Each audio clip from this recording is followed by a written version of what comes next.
আসসালামু আলাইকুম sir. Sir আমি হচ্ছে খুলনাতে পড়াশোনা, বড় হওয়া, বেড়ে ওঠা সব খুলনায়। তো আমি যখন ক্লাস 9 এ পড়ি আমি একজন গার্লস গাইড ছিলাম। তো গার্লস গাইড থেকে আমি বিএনসিসি থেকে বেস্ট ক্যাডেট হই পুরা খুলনা ডিভিশনে। এবং আমি তখন থেকে ডিবেট করতাম, 52টা স্কুলের ভিতরে আমি নেতৃত্ব দিতাম। তো ওখান থেকে স্যার পরবর্তীতে আমাকে বিয়ে ঠিক করা হলো। আম, যাই হোক, বিয়ের পরে তখন আমি ম্যাট্রিক পাশ করে আমি তখন নৌবাহিনীতে অলরেডি চলে যাই। নৌবাহিনী থেকে আসার পরে আমি ইন্টারমিডিয়েট পাশ করলাম, যখন ডিগ্রিতে মানে অনার্স ফার্স্ট ইয়ারে ভর্তি হলাম বাংলাতে, তখন আমার বিয়ে ঠিক হয়ে যায়। তো আমার হাজবেন্ড আমাকে নিয়ে আসলো, বললো যে অনার্স তো করা যাবে না, তাহলে ডিগ্রি পরীক্ষা দাও। আমি ডিগ্রিতে গেলাম। তখন স্যার আমি টুকটাক রেডিওতে প্রোগ্রাম করতাম, আমি নিজে স্বরচিত কবিতা লিখতাম। তো ঢাকাতে আমি যখন চলে আসলাম স্যার, আসার পরে আমার বিয়ে হয়ে গেল। বিয়ে হয়ে যাওয়ার পরে আমার মনের ভিতরে একটা কষ্ট, যে আমাকে কিছু একটা করতে হবে। তো দেন আমি, আমার হাজবেন্ড যখন দেখলো আমার ইচ্ছাটা, সে আমাকে ভর্তি করিয়ে দিল। আমি ওখানে বিএসএস করার পরে আমি এখানে মার্কেটিং এ বিবিএ ভর্তি হলাম আমেরিকান ইউনিভার্সিটিতে। বিবিএ করলাম, এমবিএ করলাম। তখন আমার বাচ্চা দুটো, বড় বাচ্চাটা হয়ে যায়, বাচ্চাটা ছোট। আমি ওই বাচ্চাটাকে নিয়ে নিয়ে স্যার অনেক দূরে যে করতাম। তারপরে ওখান থেকে আমি পাশ করলাম, বিবিএ করলাম, এমবিএ করলাম। দেন আমার মনে হলো আমি লয়ার হব। এর ভিতরে আমার এক আত্মীয়, সে মুসলিম হয়েছে, তার পিছনে কোনো লয়ার ছিল না, টাকা ছাড়া তাকে হচ্ছে কেউ দেখতেছিল না। তখন আমি বললাম আমি হচ্ছে এই সেক্টরে কাজ করব। দেন আমি হচ্ছে ল পড়লাম। ল যখন পড়লাম স্যার, তখন আমি হচ্ছে বাচ্চাকে কোলে করে নিয়ে যেতাম, তাকে রান্না টান্না করে আর এক বাসায় রেখে যেতাম। আমার অতটুকু বাচ্চা স্যার মানে না খেয়েও কোনোদিন কাটিয়েছে, আমি সাথে করে নিয়ে যেতাম। তো ওখান থেকে আনার পরে আমি পাশ করলাম লতে, আপনাদের দোয়ায় আমি সেকেন্ড ক্লাস পেলাম জাতীয় ভার্সিটি থেকে। যেটা মানে আমাদের হয় না সহজে, আমরা সেকেন্ড ক্লাস।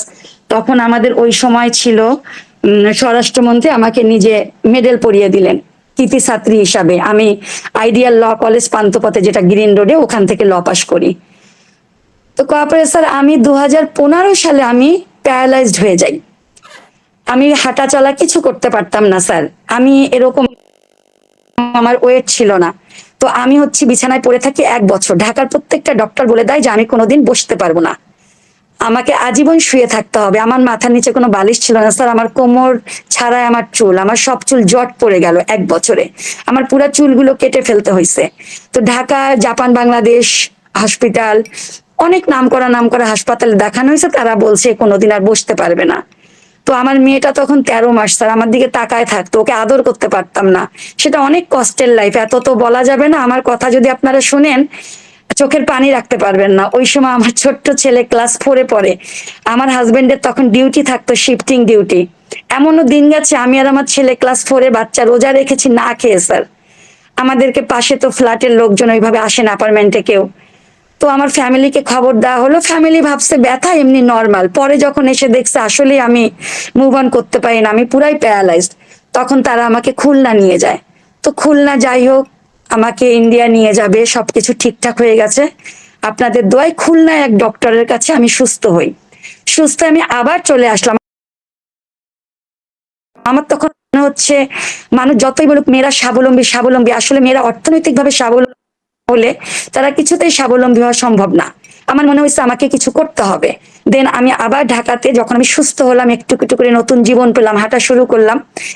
আমি তখন শুরু করে দিলাম কিছু কাজ। আমি মেয়েদেরকে বেকিং শেখাতাম, কেক বানানোর পুরো কোর্স করাতাম, কুকিং এর সমস্ত আইটেম, আমি চাইনিজ আইটেম প্রতিটা আইটেম স্যার ভালো পারি।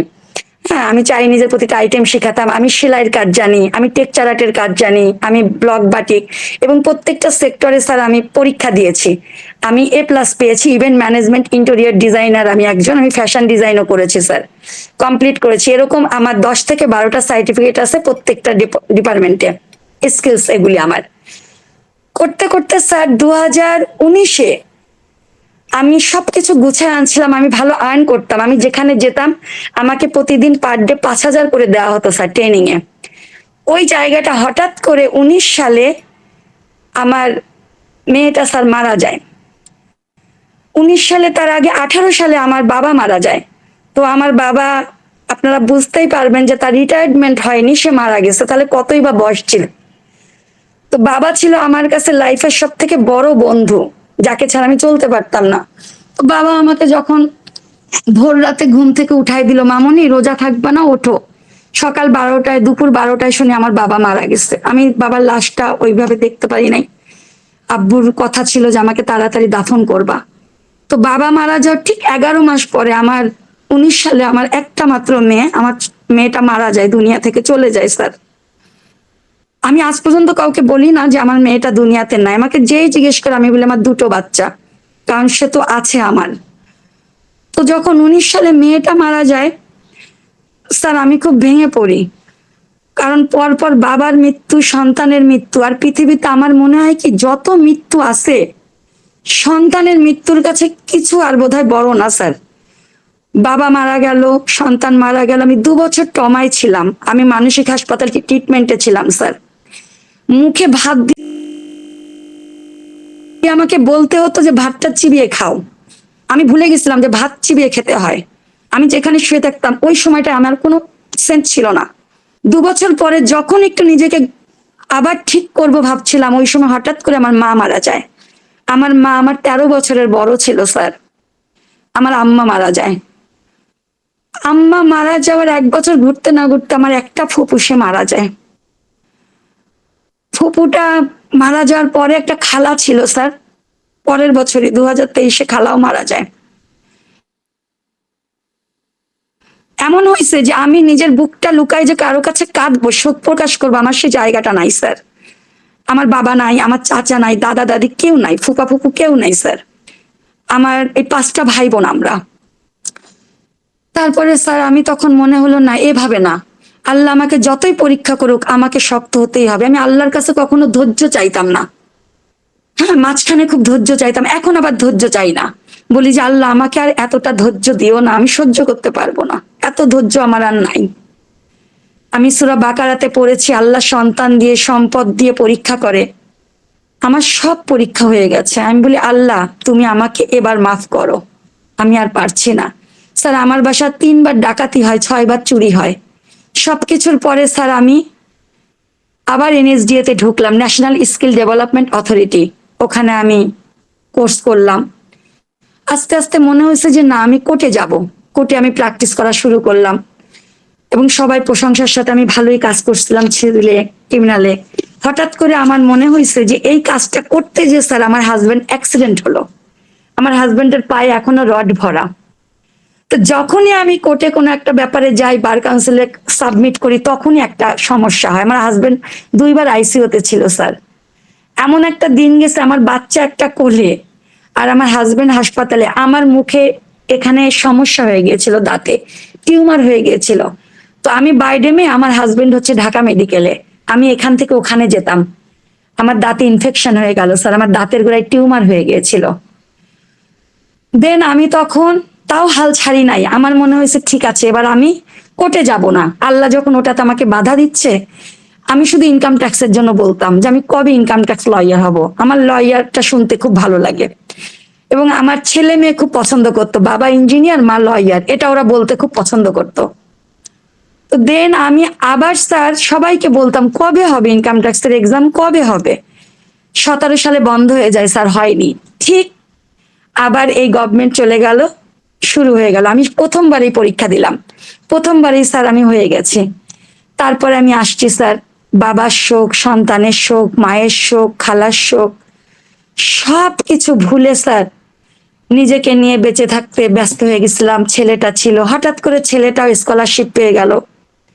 একটা ছেলে, সবাই বলে একটা ছেলেকে কেন এত দূরে পাঠিয়েছেন। স্যার আমার জন্য তো আমি বাচ্চার লাইফটা নষ্ট করতে পারি না, পাঠিয়ে দিলাম ওকে। ছেলেটা দূরে, সন্তানটাও দূরে, মেয়েটাও দূরে, ছেলেটাও দূরে। তখন মনে হয়েছে যে মানুষকে নিয়ে কাজ করতে হবে। আপনি শুনলে খুশি হবেন স্যার, আমি সমাজ কল্যাণ অধিদপ্তরে একজন সার্টিফাইড সমাজকর্মী। আমি আমার এলাকায় কার কি লাগবে, কোথাও যদি শুনি অমুক বাচ্চা অসুস্থ, আমি সেখানে যাই। আমি প্রতি মাসে ছোট বাচ্চাদেরকে, এতিম যারা, তাদেরকে আমি অন্তত ভালো কিছু দিতে না পারি, একটা করে আস্ত ডিম দিয়ে তাদেরকে খাওয়ানোর চেষ্টা করি। আমি প্রতি ঈদে স্যার কমপক্ষে 10 থেকে 20টা বাচ্চাকে আমি নতুন জামা দিই, আমার মেয়ের বয়সী যারা 4.5 বছর 5 বছরের বাচ্চাদের। আমি রাস্তায় যখন বের হই স্যার প্রতিদিন আমার একটা বাটিতে কিছু ভাত থাকে, অন্তত একটা ডিম ভাজি থাকে, আমি রাস্তায় কাউকে ওটা দেওয়ার চেষ্টা করি। তো আমি যখন ইনকাম ট্যাক্সটা করলাম আমার মনে হয়েছে আমি যেখান থেকে আর্ন করি না কেন এটা ছাড়া আমার একটা আর্নের জায়গা আছে স্যার। আমি কয়েকটা ট্রেনিং সেন্টার, কয়েকটা একাডেমিতে আমি ট্রেনিং করাই, হ্যান্ডিক্রাফটের কাজ শেখাই। আমার নিজের বাসাতেও আমি হ্যান্ড রাইটিং এর কোর্স করাই, আমি স্টুডেন্ট পড়াই স্যার। এবং আমি নিজে জামা কাপড় নিজে মেক করি, যেগুলো আমি অন্য মেয়েদেরকে ফ্রি শিখাই স্যার আমার বাসাতে। হ্যাঁ, এবং আমি চেষ্টা করি যে আমার তো আমার মেয়ের কাছে যেতে হবে। আমি আমার বাবা মায়ের কাছে যেতে চাই না, কিন্তু মনে আমার মেয়ের কাছে যেতে হবে স্যার। আমার মেয়ে, ছোট মেয়ে, আপনারা হয়তো বোর ফিল করতেছেন, হয়তো অনেকে রাগও হচ্ছেন, কিন্তু এই কথাগুলো বলতে পেরে আমার মনে হচ্ছে কি আপনাদেরকে একদিন ভিডিও কলে দেখাবো স্যার আমার মেয়ের প্রতিটা জিনিস। স্যার ও যখন জ্বর হয়, ডেঙ্গুতে চলে যায়, 1 সপ্তাহ আগেও মাঝখানে শুয়েছিল খাটে, ওর বাবার গায়ে 1 পা, আমার গায়ে 1 পা। ওর বাবা বলছে তুমি কাকে ভালোবাসো, বলে আমি। চুপ হয়ে আছে, একটু পরে দুজনার দিকেই পা দিয়ে বলে ছোট বেবিরা কি বাবা মা ছাড়া থাকতে পারে? মানে তার বাবা মা দুজনকেই লাগবে স্যার। আমার সেই মেয়ে আজকে কোথায় পড়ে আছে, একটা বাচ্চার। আমি এমন এক মা, আপনি জানেন না স্যার। আমি, সবাই বলে ছোটবেলা থেকে আমার একটু মায়া বেশি স্যার। আমার ছেলে মেয়ে ঘুমায় থাকলে আমি কাপড় সরায় দেখতাম ওদের জানটা নড়ে কিনা, নিঃশ্বাসটা আছে কিনা। সেই আমি এখনো প্রতিদিন স্যার, আপনাদের এত দেরি হয় আমার ক্লাসে অ্যাটেন্ড করতে, মানুষ কবর দেখলে ভয় পায় স্যার। আমি রাত 11টার সময় আমার মেয়ের কাছে যাই, আইডিবিতে ওকে দাফন করা হয়েছে। ওখানে গেলে মনে হয় কি স্যার যে আমি কবরের মাটিগুলো যদি একটু সরাই আমার মেয়েটাকে কোলে নিতে পারতাম। সবাই বলে যে ওর এই সুন্দর মুখ, স্যার নিজের মেয়ে বলে বলছি না, আমার মেয়েকে যে দেখছে সবাই বলছে যে এ তো, মানে কি বলবে, কেউ বলতো পরি। আমার মেয়ের নাম ছিল আনফি, কিন্তু কেউ আনফি বলে ডাকতো না, কেউ বলতো পরি, কেউ রাজকন্যা, কেউ মেম সাহেব, এরকমই ছিল স্যার। তো ওই জায়গাটা থেকে স্যার আমি এখন মানুষকে ভালোবাসি, দিনের দাওয়াত, এবং আমি মৃত ব্যক্তিকে গোসল করাই। শুধু তাই না, আমি প্রতি বছর 150 মেয়েকে ফ্রি কোরআন পড়া শেখাই সহিভাবে, এবং মৃত ব্যক্তিকে মাইয়াতকে গোসলের ট্রেনিং আমি দেই স্যার। আমি একটা মাদ্রাসাতেও পড়াই স্যার। তো সবকিছু মিলাই নিজেকে ব্যস্ত করে ফেলেছি, বাট আমি হেরে যাই নাই স্যার। অনেক মেয়েরা যখন মায়েরা বলে খুব ব্যস্ত, আমি স্যার যেদিন রান্না করি সেদিন কম হলেও 4 রকম রান্না করি স্যার। আমি সকাল 10টার ভিতরে ঘরের খাপ কাজ করি, রান্না করি, 10টায় আমি চেম্বারে যাই, আসতে আসতে 3টে, আমি 3টায় তালিমে যাই, 5টার সময় বাসায় এসে বিকেলের নাস্তা আমার হাজবেন্ডকে দেই। তারপর 7টা থেকে আমার ক্লাস শুরু হয় স্যার। আমি 7টা থেকে রুকিয়ার একটা ক্লাস করি, রুকিয়া ট্রেনিং করি। 8টা থেকে স্যার আমি চাইল্ড সাইকোলজির উপর একটা কোর্স করি, যেহেতু এখনকার বাচ্চারা চাইল্ড সাইকোলজি এবং প্যারেন্টসরা জানে না কিভাবে বাচ্চাকে আসলে প্যারেন্টিং করতে হয়। তো আমি 1 ইয়ারের একটা ডিপ্লোমা করছি। তারপর আমি এনএসডি এর কোর্স করি 9টা থেকে 10টা। আপনারা তো ভাবেন যে আমি আমি 7টা থেকে কিন্তু মোবাইলে বসে থাকি, এর ফাঁকে আমি ঘরের সব কাজ করি। ইভেন আপনার আমার ঘর দেখলে বুঝবেন আমার ঘরের কোনো জিনিস কেনা না, প্রতিটা জিনিস আমার নিজের হাতে তৈরি করা স্যার। তো আমার ছেলে কিন্তু ম্যাট্রিক পাস করেছে, আমি কোনো টিচার দেইনি, তাকে সবসময় আমি পড়িয়েছি স্যার। তো সবকিছু মিলায় এখন আছি আলহামদুলিল্লাহ, ব্যস্ত আছি। সবাইকে বলি হাল ছাড়া যাবে না, আল্লাহ বিপদ দিবেন, পরীক্ষা দিবেন। আপনি যে সময়টা ঘুমায় আছেন আপনি উঠে পড়েন, আমাকে অনেক দূর যেতে হবে, আমাকে কিছু অ্যাচিভ করতে হবে। আপনি শুয়ে শুয়ে স্বপ্ন দেখলে সে স্বপ্ন কোনোদিন পূরণ হবে না, আপনাকে জেগে উঠতে হবে, আরাম প্রিয় হওয়া যাবে না। আর আমি স্যার সবসময় সৎ এবং পরিশ্রমী লোকদেরকে খুব লাইক করি। যারা ভণ্ড, যারা একটু হিপোক্রেট, আমি তাদেরকে খুব অপছন্দ করি স্যার। এমন হইছে এখন সবাই বলে আপনি এখানে কমিশনে দাঁড়ায় যান, কারো ঘর ভাড়া লাগবে, কারো ডাক্তার লাগবে, কোন ডাক্তার ভালো, সবকিছু আমাকে স্যার। তো আপনারা দোয়া করবেন স্যার।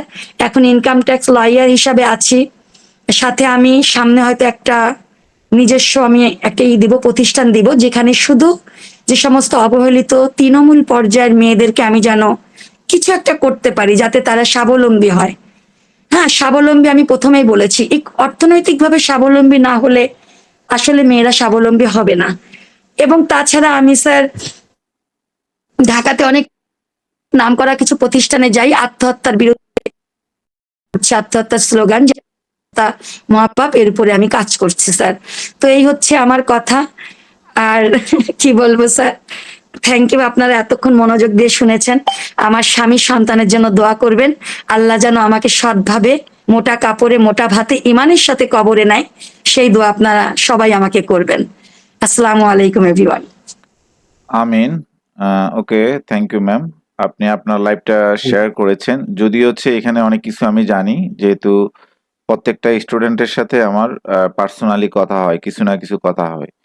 তো আমাদের হচ্ছে হাফিজা ম্যামের সাথে আমার কথা হয় যেহেতু, তো সেক্ষেত্রে ওনার কিছু ঘটনা, কিছু জিনিস আমি জানি যেগুলো উনি আপনাদের সাথে শেয়ার করেছেন। তো এই জিনিসগুলো আবার উনি আজকে কথায় কথায় হয়তো বলেছেন, শেয়ার করেছেন। এটার কারণ হচ্ছে কি, উনি শেষে যে বলছে হাল ছাড়া যাবে না, হাল ছাড়া যাবে না। আপনাকে পড়ে থাকলে হবে না, আপনাকে ঘুমিয়ে থাকলে হবে না, আপনাকে হচ্ছে কি জেগে উঠতে হবে।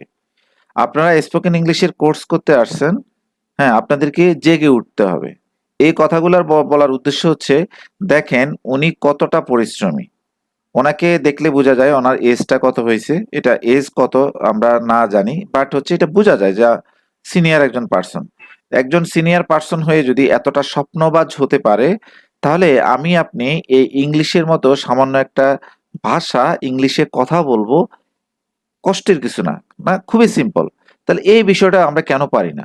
আমাদের হচ্ছে ইচ্ছা শক্তির অভাব এখানে। আপনি যদি কিছু যদি মন থেকে চান, যদি আপনি মন থেকে তো যদি চান, আল্লাহ কখনো আপনাকে নিরাশ করবো না।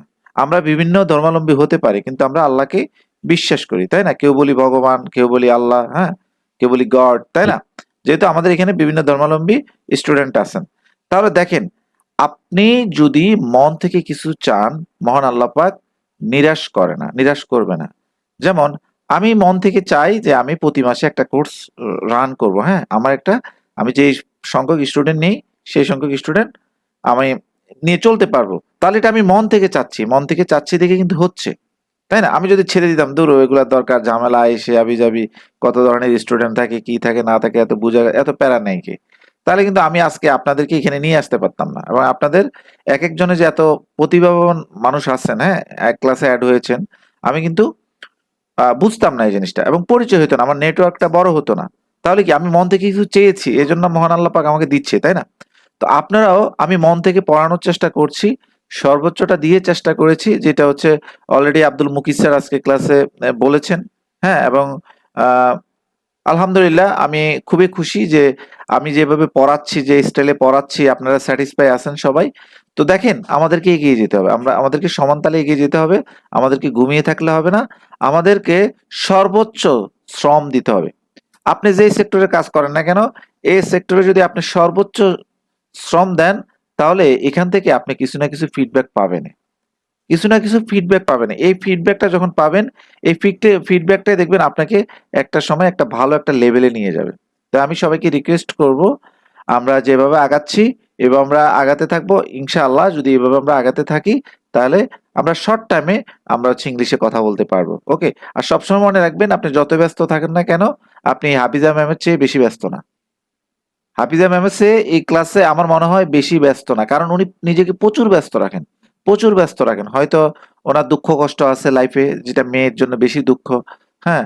তো ওই দুঃখ কষ্টটা ভুলে যাওয়ার জন্য, ভুলে থাকার জন্য, যেন হচ্ছে ওনার ব্রেনটা ওইদিকে না যায়, উনি কিন্তু এই কাজগুলো করতেছে, এবং কাজগুলো করতে করতে কিন্তু উনি ওনার একটা কেরিয়ার দাঁড় করিয়ে ফেলছে, তাই না? কেরিয়ার দাঁড় করে ফেলছে। তাহলে আপনাকেও করতে হবে কি? আপনাকেও করতে হবে, এই ইংলিশের পিছনে শ্রম দিতে হবে। ইংলিশের পিছনে যদি শ্রম দেন, আমি আপনাকে কথা দিলাম, আপনি আপনি হচ্ছে অর্থবান হবেন। আপনাকে আল্লাহ আপনার অনেক অর্থ দিবে, এবং আপনাকে হচ্ছে অনেক সম্মান দিবে। এজন্য আপনি এখন এই যে আপনার টাইম, অর্থ ইনভেস্ট করতেছেন, এটা কয়েক গুণ আপনাকে ফিরিয়ে দিবে ইনশাআল্লাহ। ওকে? তাহলে আপনি আপনারা অলরেডি এখানে অ্যাডমিশন হয়েছেন, অর্থ ইনভেস্ট করছেন, প্লাস আপনারা সময় দিচ্ছেন, তাহলে ইনশাআল্লাহ আপনারা হচ্ছে সাকসেসফুল হবেন। তাহলে এভাবে আমাদেরকে এগিয়ে যেতে হবে। আর হাফিজা ম্যামের কথাগুলো প্রয়োজনে ডাবল শুনবেন, ডাবল শুনবেন, যে একটা মানুষ সে কতটা স্ট্রাগল করতে পারে, এবং স্ট্রাগল করার পরে যে আসলে সে সাকসেসফুল হতে পারে। ওকে, তো আমরা কেউ আছে আসলে মার গর্ভ থেকে শিখে আসি নাই, আমরা চেষ্টা করে শিখে যেতে হবে। ঠিক আছে, সবাই তো বুঝতে পেরেছি?